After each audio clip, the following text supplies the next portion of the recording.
salaamaaleykum mbokki téléspectateur yu MMD Média di am mbégte di dellu soit ak yéen ci émission bi nga xamante ni à chaque fois dañ koy def ak politiciens yi nga xam ni ñoo nekk au niveau départemental waaye tamit ñi nekk au niveau national tey nag dañuy dalal kenn ci ñoom di wuyoo ci turu El Hadji Diouf nag moo ngi bokk ci li nga xam moo ngi nekk li nga xam ne mooy économiste de formation nekkit banquier en exercice nekk responsable taxawu Sénégal au niveau de Thiadiaye nekkit tamit conseil municipal fi nga xamante ni mooy mairie bu Thiadiaye mais également nekkoon président mais également nekkoon li nga xam ni mooy président du conseil du comité électoral de la coalition Yewwi Askan Wi Wallu Sénégal ci élection législative yi nga xam ni moom nañu génn. Bon première partie bi nag dinañu waxtaan ak moom ci li nga xam ni mooy élection législative yi nga xam ni moom la ñu génn pour la deuxième partie dinañu waxtaan ak moom problème yi nga xam ni bureau municipal bu Thiadiaye mu ngi nekk di ko dund depuis élection locale yi bi ñu ci génne ba léegi monsieur El Hadji ñu ngi lay nuyu. jërë ngeen jëf ñu ngi leen di nuyu di leen remercier également ci invitation bi. mais en même temps di leen encourager ci liggéey bi nga xamante ne nii yéen a ngi koy def nekkul liggéey bu yomb waaye dama jàpp ne rek ndaw moom wala doomu aadama sax laay wax lépp li nga xamante ne nii lu mu gëm la te bëgg ko jox ko àqam yàlla da ko ciy faral di jàppale.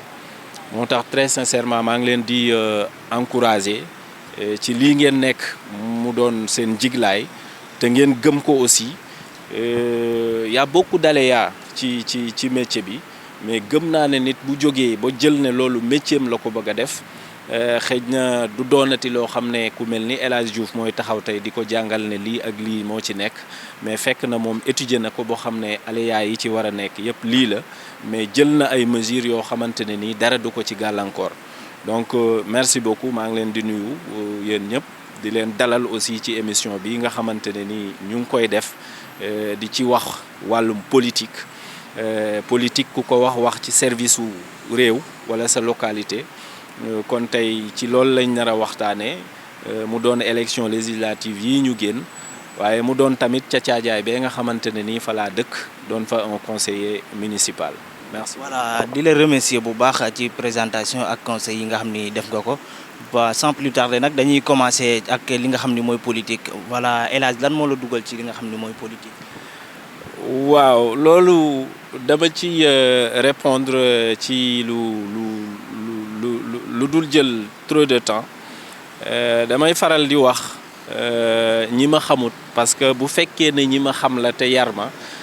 dinañ xam ne politique moom dafa nekk ci sama deret sax laay wax parce que ci famille politique laa jógee. boo seetee Thiadiaye ki fa njëkk a doon maire njëkk fa doon député mu ngi tudd Abdoulaye Niakar Niane Abdoulaye Niakar Niane moom ak sama yaay ñoo bokk ndey ak baay sama yaay moo nekkoon caat ci famille bi mu doon loo xamante ne nii nag famille politique la woon en 96 la ñu érigé Thiadiaye en commune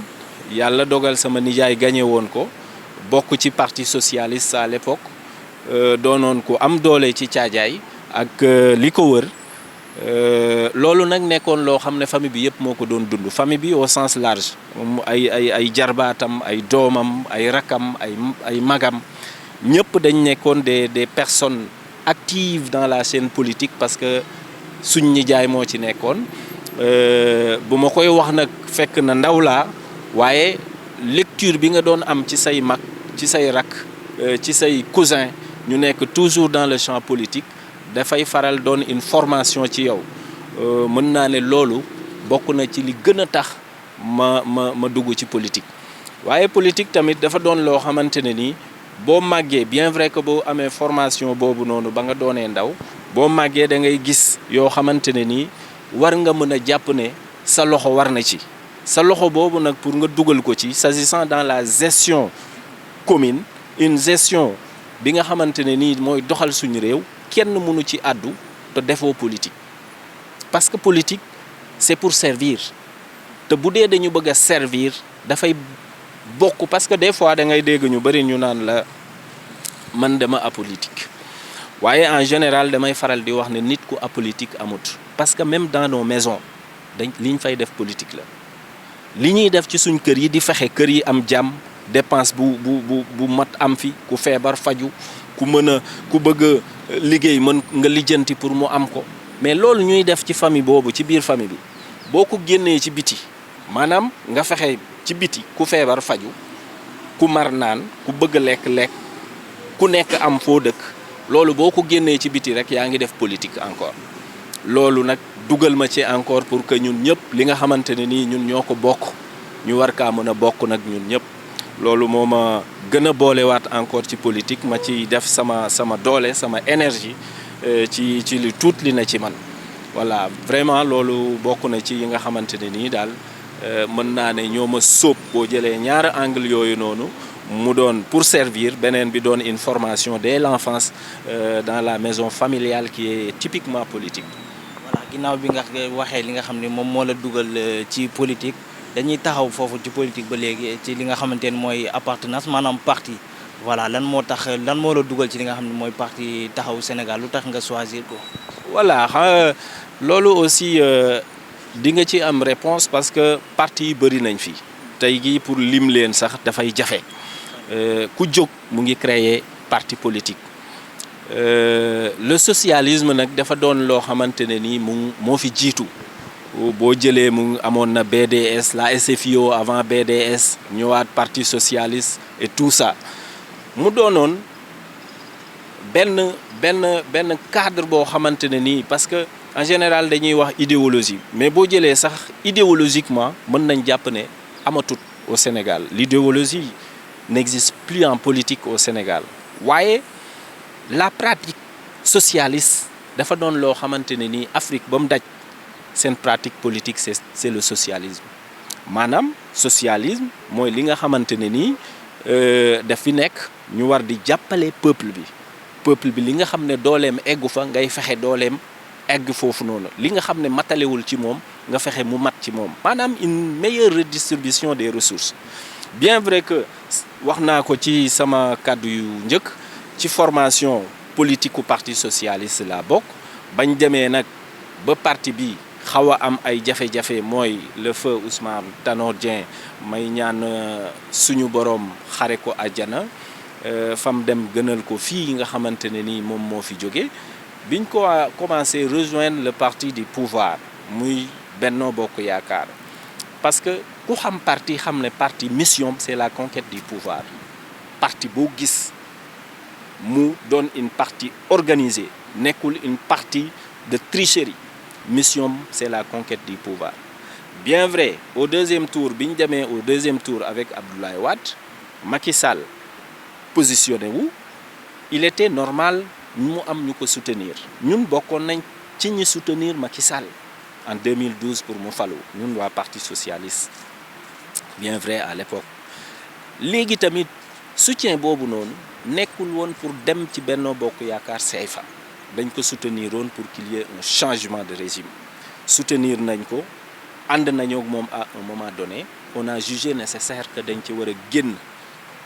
dem outil pouvoir encore. mais jotul tamit gisoo ni li nga xam ne mooy parti socialiste bi ñëpp retrouver wu waat defaraat li nga xam ne mooy parti socialiste. mais bien vrai c'est le moment ou jamais je le dis c'est le moment parce que en réalité le parti socialiste en réalité n'existe plus au Sénégal en réalité dans la pratique politique d'un parti politique on peut dire et de façon très claire que le parti socialiste est presque mort parce que ana mouvement politique bu parti socialiste parti boobu moo nekkoon le meilleur parti du Sénégal en termes de structuration maanaam structuré parti ñëpp ci parti socialiste lañ ko doon jàngee fépp foo mënoon dem Sénégal dans les coins les plus reculés da nga fay fekk des socialistes fekk fa ay sections yoo xam ne dafa am ñu ko diriger waaye tey animation parti socialiste amatul je pense très bien nag c'est le moment où jamais comme je le dis très souvent mu am benn retrouvaille du ma dicter que dañuy retrouver wu constituer parti socialiste pour mu jogaat waaye li ma xam ba xam mooy parti socialiste actuellement soxla na ténor yu jiite que ce soit Khalifa Sall Barthélémy Diaz et consorts Aminata Mbengue ñoom seen bopp ñu Aïssata Tall Sall doon jigéen boo xamante ne nii référence la woon ci man en politique très sincèrement ku ma doon suivre la te jege woon ko aussi ci ay yenn action démarche politique quand j'étais étudiant à Dakar am na yu bari yoo xam ne organisation yu doon am dama ko doon jege parce que dama ko nawoon ci ay discours am ci ay démarches am je pense que c'est le moment que ñooñu retrouver wu ne serait-ce pour le nom du parti socialiste ñu enterrer ses intérêts personnels oublier loolu noonu yëpp téye parti bi xam ne parti bi dafa am lu fu sori fu mu jóge kon warul dee ñu xool nan la ñuy def ba ñoom ñooñu ñu ànd te xam ne parti bi Sénégal def ko soxla parti boobu c'est le patrimoine damay wax c'est en politique c'est le patrimoine politique du Sénégal ñëpp ko bokk parce que fa mu jóge moo sori moom moo ñu gunge ba ñu am indépendance après indépendance moom moo ñu gunge ñuy gouverner jusqu'aujourd'hui donc moomeelu ñëpp la warul dee képp ku ko bàyyi mu dee di nga amel ak la famille politique du parti socialiste donc je pense que ñoom dinañ ci bàyyi xel avec les présidentielles de 2024 yaakaar naa ne ñoom ñooñu ñëpp dinañ ci am xalaat toog waxtaan xool nan la ñuy àndee pour mën a dekkali parti boobu.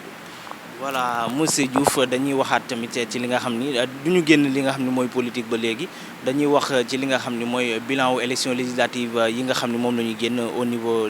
de la commune de Thiadiaye voilà est-ce que li ngeen am foofee nga xam ni mooy ci Thiadiaye lu satisfaisant la ci. waaw merci beaucoup loolu moom yaakaar naa ne am na fu ma ko wax ci point de presse dinaa ko waxaat fii te ñëpp ñi ay observateurs politiques wala ay acteurs politiques nekk biir Thiadiaye xam nañ ne l'intercoalition Yewwi Wallu ci biir Thiadiaye ay résultats ce sont des résultats vraiment satisfaisants nous sommes très satisfaits des résultats des législatives de 2022 li tax mooy Thiadiaye xam nga ne ka fa nekk jiite Benno Bokk Yaakaar El Hadji Omar Youm la le maire actuel amoon nag doole foofu noonu parce que Thiadiaye en politique li ko mën a téye lu war a yomb la bu dee yaa ngi doxal parce que commune bu rëyul la donc nit ku am dayoo bi Omar Youm amoon doon fi ministre doon fi directeur de cabinet président de la République nekkaat fi encore ministre des transports et cetera je pense que pour nga téye Thiadiaye lu war a yomb la en terme politique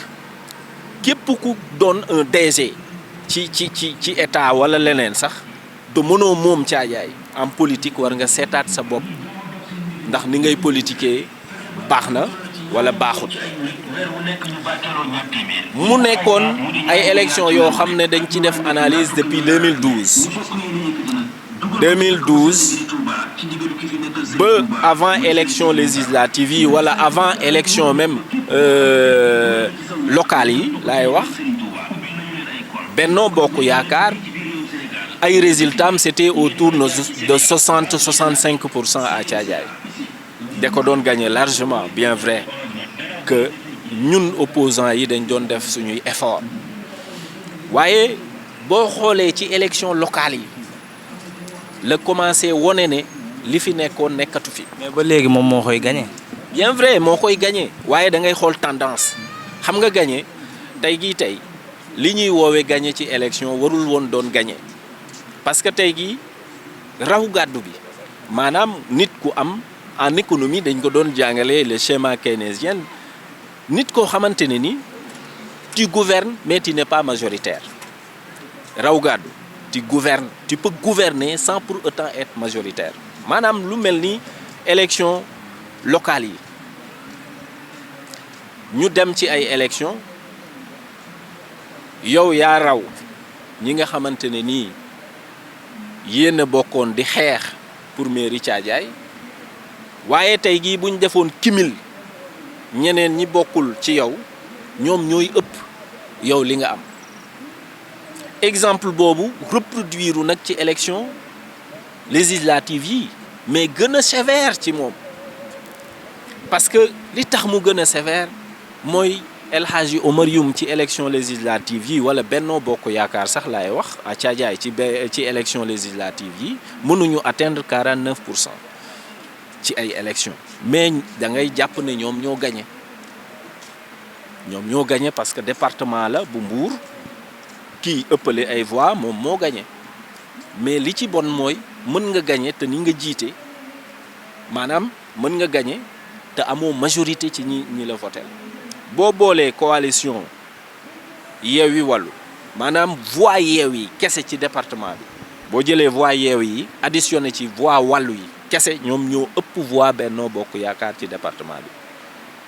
à Thiadiaye boo jëlee suñuy voix boole kook voix ñeneen ñi doon opposition da ngay gis ne ñun ñoo ëpp voix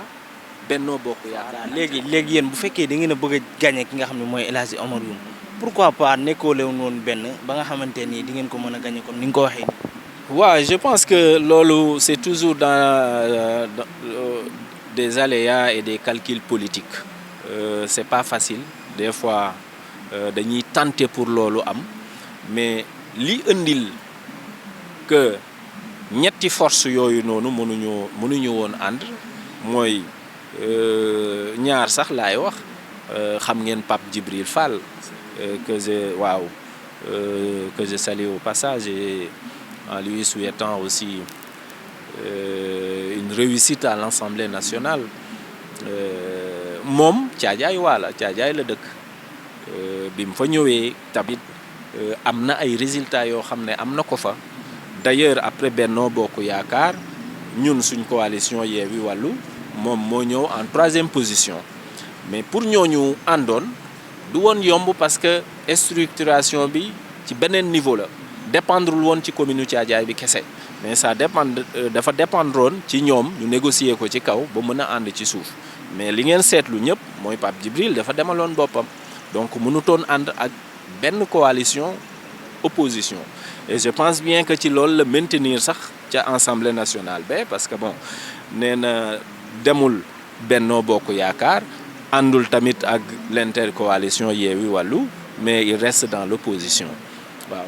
c'est ça. Voilà yéen ñi nga xamante ni yéen ay intercoalition Yewwi Wallu gis nañ ne kii di El Hadji Omar Youm peut-être daf leen a gagné foofu nga xam ni mooy ci Thiadiaye élection locale yi mu gagné leen foofu ci Thiadiaye élection législative yi tamit mu gagné leen foofu ci Thiadiaye est-ce que am ngeen benn plan boo xamante ni peut-être bu ngeen ko tegee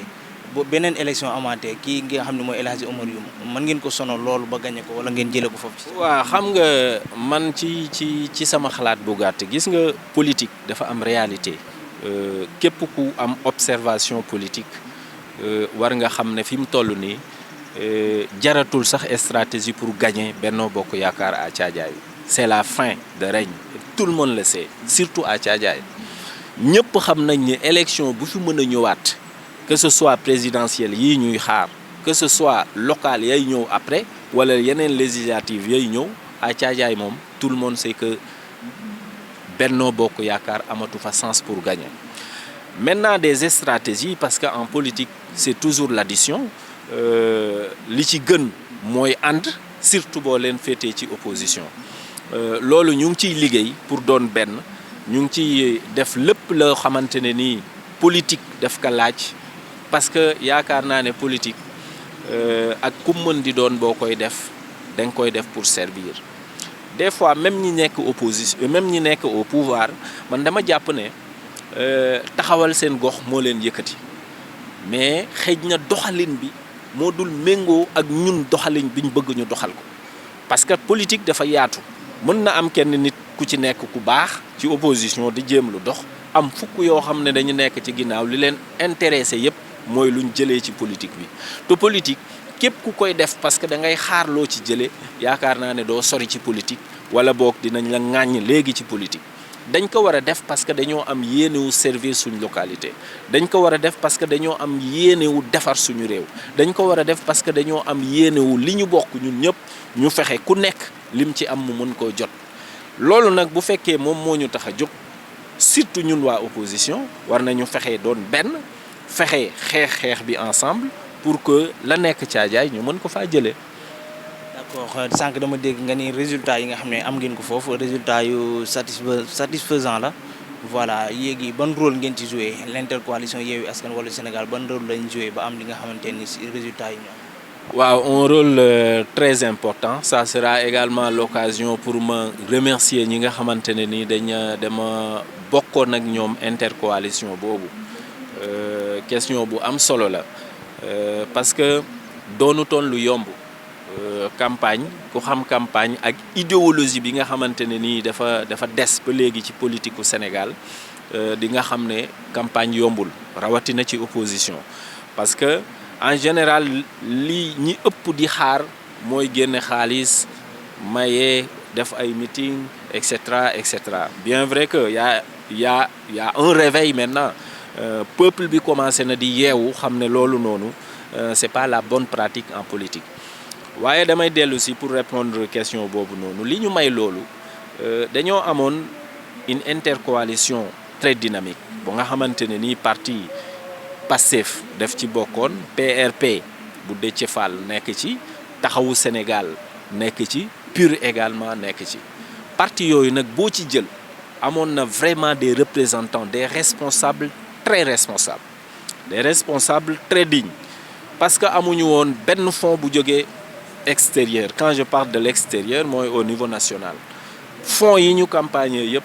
biir Thiadiaye la jógee ci poste responsable yooyu la jógee ñun ñoo doon organiser wu pendant les 21 jours de campagne ñu xool lan mooy doon li nga xamante ne nii war nañ ko mën a def que ce soit am ay flyers que ce soit am ay t-shirt parce que jeunes yi def leen di neex aussi ñu sol t-shirt pour di def ay proximité ñu jël seen xaalis jël également seen temps parce que tous les jours dañ doon am des visites de proximité ci quartier yi yëpp biir Thiadiaye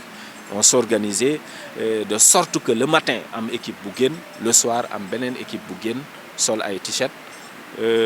à l'ouverture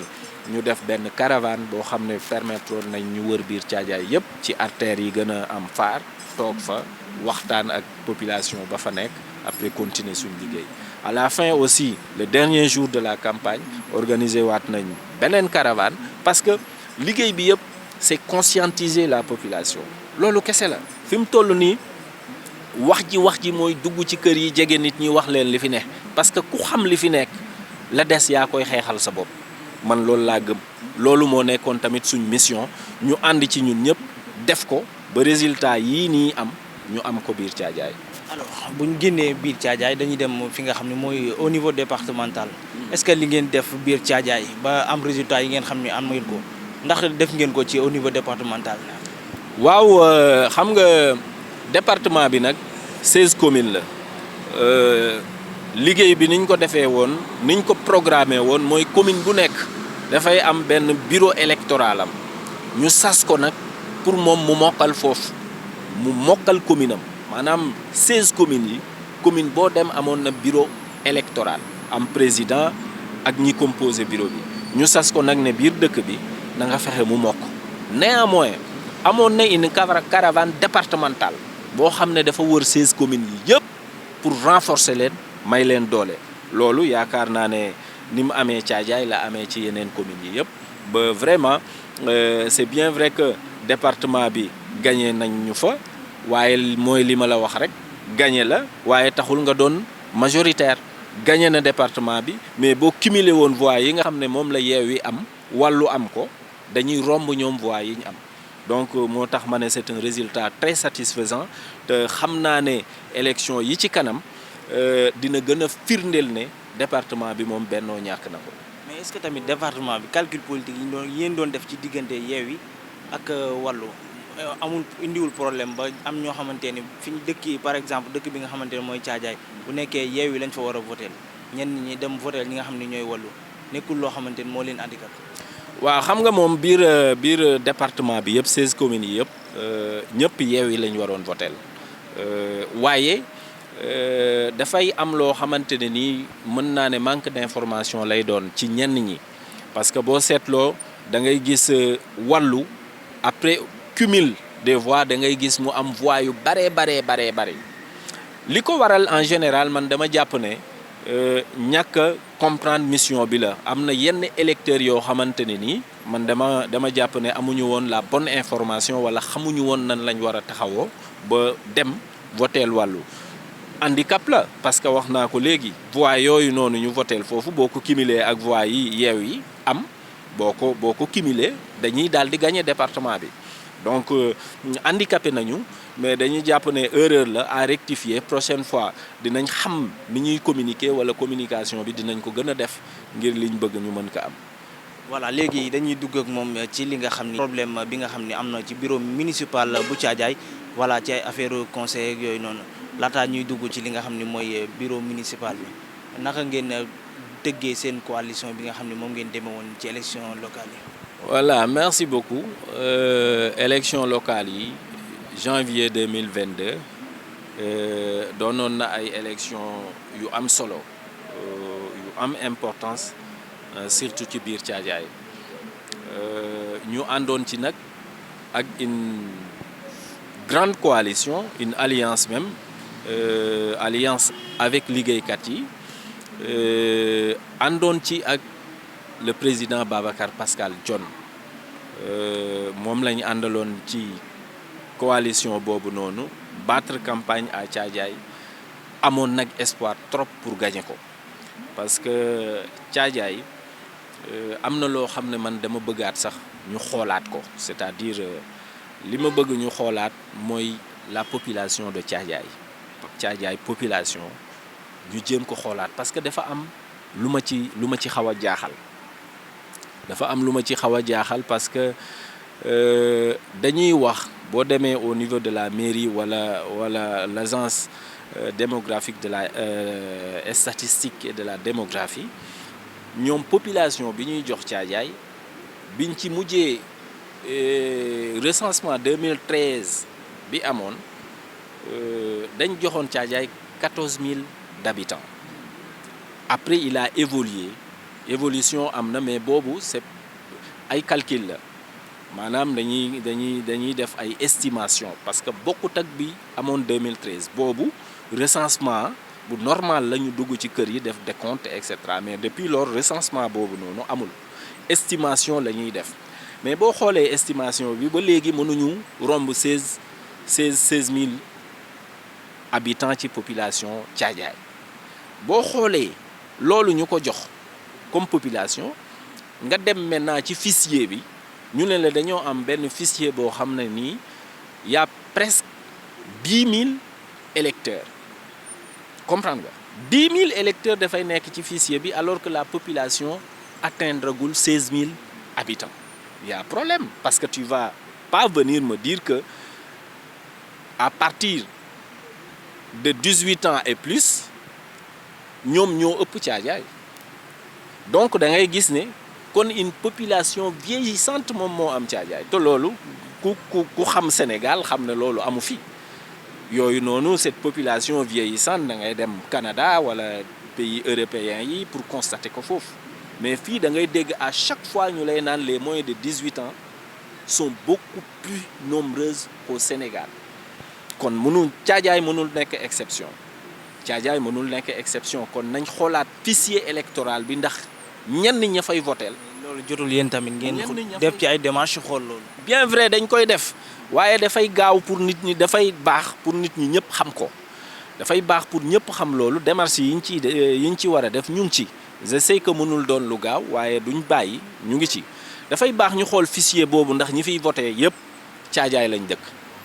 loolu dafay baax parce que tey damay revenir ci question bi élection yi locales yi coalition bi ñu amoon dafa am près de 2000 voix Omar Youm amoon 3000 voix si je ne me trompe pas am ñeneen ñoo xam ne ñëw nañ am seeni voix et cetera waaye man ci lu ma jàpp à Thiadiaye voix électeur normal ñi fi dëkk résider à Thiadiaye kenn transporté wul benn électeur mu ñëw Thiadiaye boo amee 2000 voix mën nga gagner élection yi parce que c'est très simple dafa am loo xamante ne nii buñ ko corriger yaakaar naa ne transparence ci wàllu élection dina gën a mën a nekk biir Thiadiaye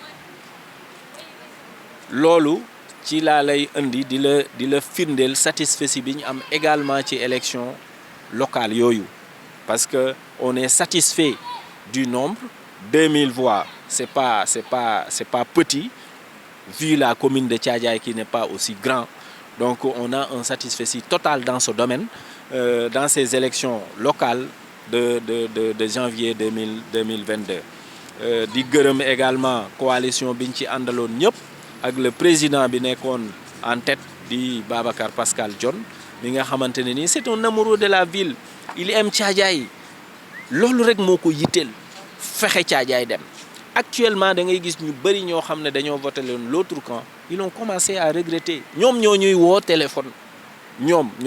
téléphone naan ñu boo leen kaasul dara du dox. ñoom ci seen bopp ñoom ñooy wax ak ñun pour ñu wax pour mbir yi dox wala pour ñu def dara pour mbir yi dox. kon xam nga ne ñooñu déjà commencé nañ regretter choix bañ defoon waaye nag doonul loo xam ne nit mën na leen ko jàppee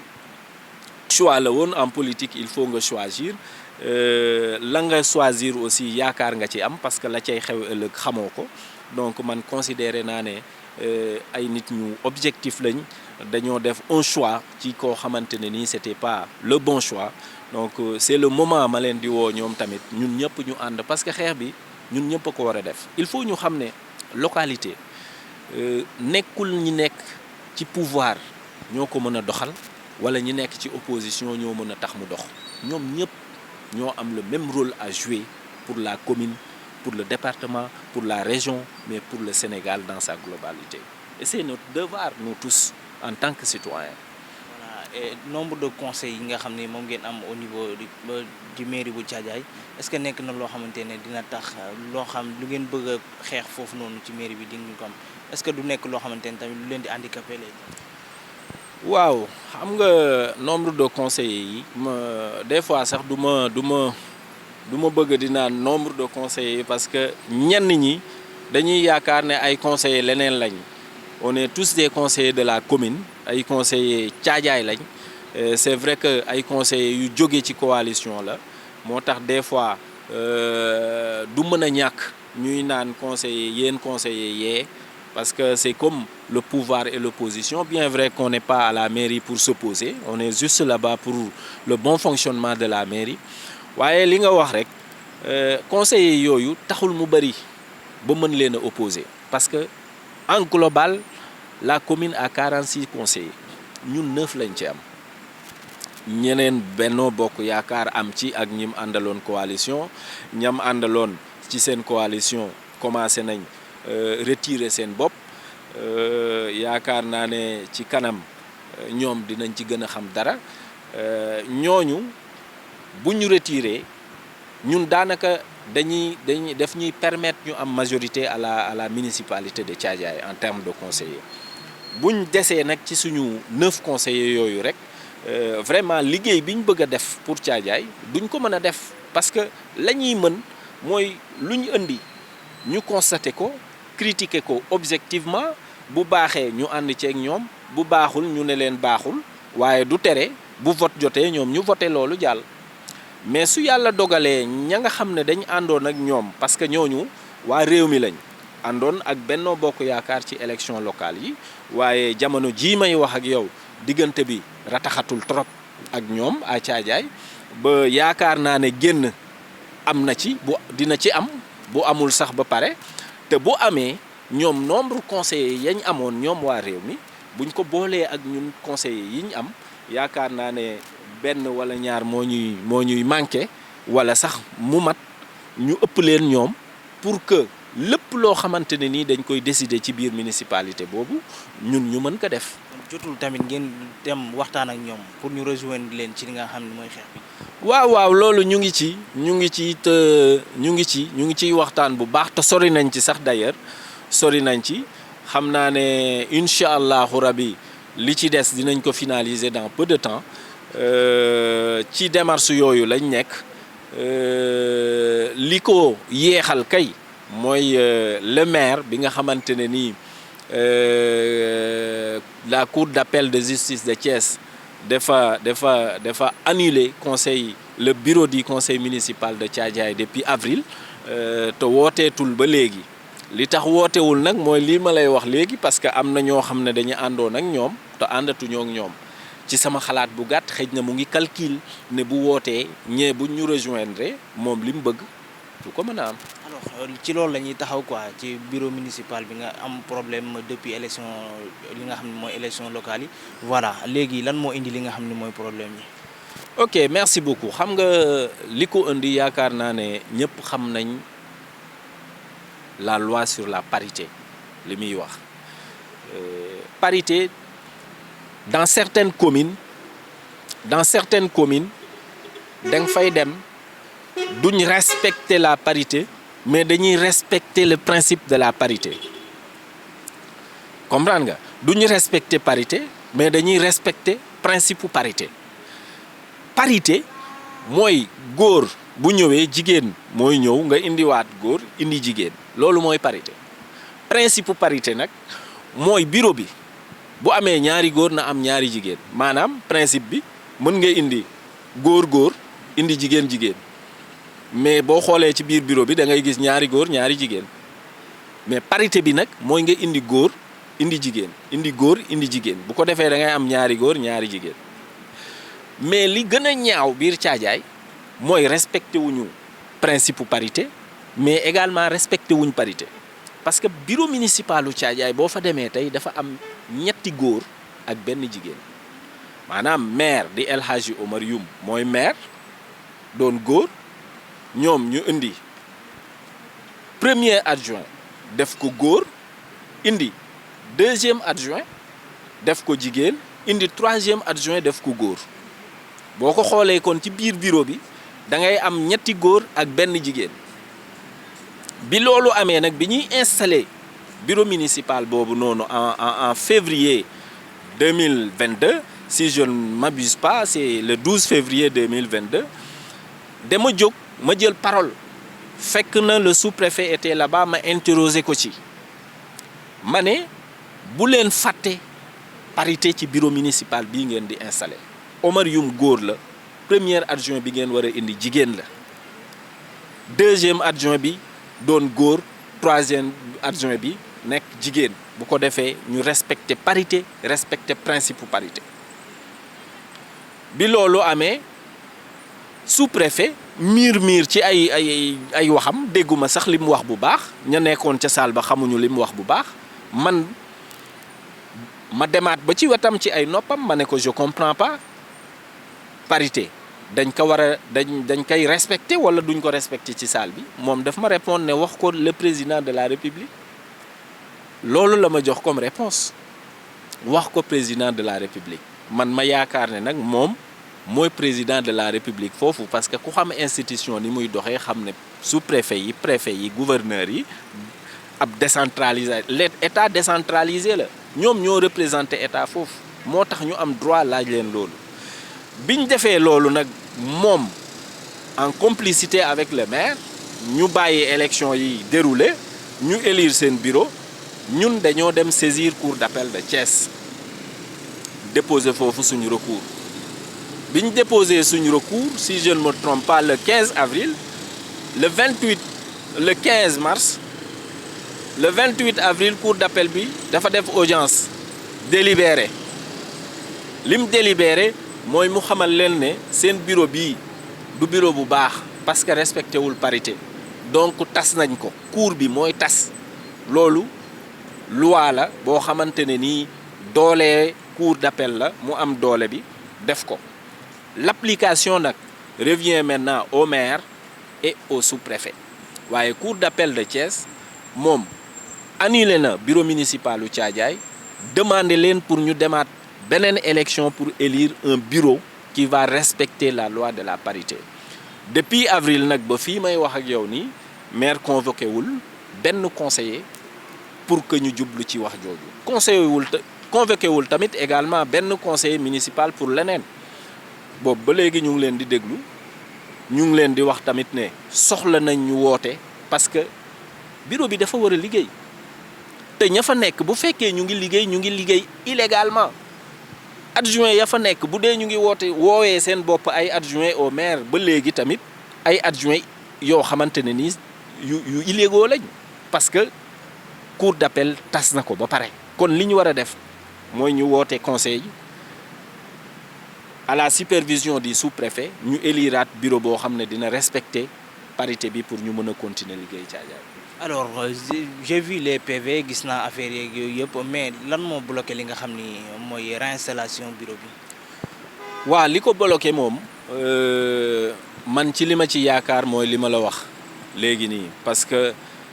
boo gisee point de presse bañ jotoon a def xalaatoon nañ ko bëgg a def lu yàgg waaye dañ jàppoon ne am na moment yoo xam ne buñ ko defee rek mën nañ jàpp ne politique la ñuy def dañ koy xeex parce que élection législative yaa ngi ñëw et cetera ñu bàyyi woon ba élection yi jàll. Bi élection yi jàllee tamit ñu am taxaw seetlu xam ne vraiment il est temps ñu décider ci lii ci lañ def suñ conférence boobu noonu pour mën ko woo dañ ko woo rek ñu dem ci li nga xamante ne nii moom la ñu yoon sant ñu dem defi ko li ko bloqué nag ay calcul politique la ci li ma xalaat ay calculam la yoo xam ne mu ngi def moom tamit ay négociation mu ngi négocier xëj na pour que mu am ñu mu àndal ba buñ demee ci élection yooyu noonu ñi mu bëgg ñu doon ay adjoint ñu mën a gagné peut-être loolu ay calcul la mais ñun li ñu intéressé du pour ñun ñu gagné wala déet li ñuy intéressé mooy nañ respecter la loi na bureau bi am un bureau digne boo xam ne nii li yoon wax yëpp daf ciy nekk te El Hadji Omar Youm c'est un avocat de formation yaakaar naa ne du El Hadji Diouf tey un économiste moo koy jël di woo pour mu respecter li nga xamante ne nii moom la yoon santaane moom moo ñu ci war a jiitu moom mi nga xamante ne nii xam-xamam ci loolu la màcc moo tax ñu ko ciy woo vraiment pour mu ñëw répondre appel boobu noonu dans l'intérêt de Thiadiaye. mais là est-ce que jotul li nga xam ne mooy ngeen passer à l'étape supérieure vu que ni yéen am ngeen dëgg ci seen kaw boobu ba léegi mënuñoo réinstaller li nga xam ne mooy bureau bi. waaw xam nga étape supérieure man dama yaakaar ne buñ fay dem rek nañ ci ànd dem ak justesse maanaam nañ ci dem ci dëgg. li ñu gis nii yéen a nekk ci dëgg non. waaw loolu laa la bëgg a expliquer nañ ci dem ci dëgg te dëgg boobu dafa nekk ci ñun ba tax na étape bu mu laaj ñun dañ fay dem. def nañ une conférence de presse lundi dimanche la woon ba set lundi on est aujourd'hui le jeudi. gisaguñu convocation waxaguñ ñi tamit lu leer ci kanam lañ war a def dinañ ko defi waaw liñ war a def moom du doon loo xamante ne nii damay taxaw tey naan lii la parce que comme ay nit laa ko bokkal ñu ciy waxtaan chaque jour di ci xalaat aussi am na yu bari yoo xamante ne nii yuñ établir la bu lii doxul ñu defe ko nii bu lee doxul ñu defe ko nii te ci kàttanu yàlla bu fekkee lii ñu leen woo nii réagiruñ ci defuñu benn appel pour loolu noonu am ñun on va passer à la vitesse supérieure sans état d'âme. voilà yaakaar naa ni leer na nañ li nga wax lan ngay conseil ñi nga xam ne ñoo nekk fii ci département bu Mbour bi yëngatu ci li nga xam ne mooy politique. ok merci beaucoup li may conseiller tout homme politique mooy nañ def un désintéressement ci politique maanaam suñuy intérêt particulier nañ ko tegee nële te xeex pour l'intérêt général parce que politique dama koy wax à chaque fois pour nga def ko avec honneur et dignité il faut que nga enterrer say intérêt personnel di xool tout ce qui est global pour l'intérêt de tout le monde nga ciy agir tant que loolu amul déggoo day jafe parce que bu fekkee ñii dañu ñëw pour leurs intérêts ñee ñëw pour l'intérêt général déggoo du gaaw a am te dans la politique je pense que tout doit être de l'intérêt général ci politique léegi nag leneen lu la ca fekk nga xam ne sa bénéfice la mais li la war a yëkkati mooy intérêt général parce que bu dee intérêt personnel ku nekk soit maçon nga boo xëyee nga dem sa chantier c'est personnel loo fa gagné nga jël ko soit yaa xam économiste wala journaliste nga boo xëyee nga waari loo fa am nga jël maintenant nag bu dee dans le terrain politique dañu war a xam ne li ñuy agir yëpp c'est pour l'intérêt général maintenant su la barkee fekkee foofu noonu ñu nommé la un ministre wala un directeur wala leneen alhamdulilah nga sant yàlla xam ne ci sa liggéey la liggéey da nga liggéey mu fekk la ci mais bu la loolu yëkkati mukk wala xaalis yëkkati la wala naa dem pour que politicien bi mën ma may xaalis wala mu mun ma utal liggéey wala ay détails yooyu ñi koy def yëpp ci politique seen politique duñ ci sori après dañuy bàyyi te politiciens yëpp comprendre nañ loolu politiciens yëpp duñ ko wax publiquement mais koo toogal ci këram dina la xamal ne ñi koy topp pour xaalis wala pour liggéey pour ndangam yëpp moom bu demee ba xëj na am la mu bëgg da leen di fàtte moo tax des fois ngay gis ay jeunes yu bëri yoo xam ne dañuy génn ci biti di sànni ay xeer ab politicien dañoo ànd ak moom temps defaluñ dara defaluñ yi alors que mbir mi warul woon nekk pour ñu defal la mais dafa waroon nekk pour que ñu changer commune bi ñu changer région bi ñu changer Sénégal loolu moo war a doon ni li ñu yëkkati ñun ñëpp nga xam ne Sénégal dina changer et dans l'intérêt global merci. voilà El Hadj lan mooy doon li nga xam ne mooy sa kàddu gu mujj ci émission bi. waaw di leen gërëm xam naa fi ma ubbee laay terminer rek di leen encourager lii lu am solo la média en général dañuy naan pouvoir la comme ni ñuy naan waxee le pouvoir exécutif législatif judiciaire et cetera média pouvoir la moo tax liggéey bu am solo ngeen di def parce que yéen ay relayer information yéenay tax kenn du réer képp ku leen di déglu dafay am lu mu ciy gagné te loolu mu ciy gagné njëriñ la pour moom njëriñ la également pour le Sénégal donc kenn mënu leen fay xanaa di leen ñaanal yàlla gën leen taxaw ci liggéey gii ngeen nekk mu may leen ci barke may leen également lu raw sax seeni njort di leen féliciter également féliciter yi moom du ma ko arrêté parce que liggéey bu noble la yal na leen yàlla jàppale bu baax macha allah te barkeel liggéey bi également merci beaucoup. merci beaucoup chers téléspectateurs yi nga xam ne yéen a ñu doon seetaan yaakaar naa nag kontaan ngeen ci ndaje bi nga xam ne doon nañ ko daje ak kii di El Hadj Diouf voilà waxtaan nañu moom ci li nga xam ne mooy élection législative yi ñu génn waxtaan nañ moom ak tamit ci li nga xam ne mooy problème yi am ci bureau municipal bu Thiadiaye merci beaucoup également ak à Serigne Saliou Faye bi nga xam ne moo nekk ci caméra bi on se donne rendez-vous ak ci yeneen révélation d'ici là portez-vous bien wéy leen di abonné ci chaîne MMD Média di mën a jot suñu ay vidéo di def seen ay commentaires merci beaucoup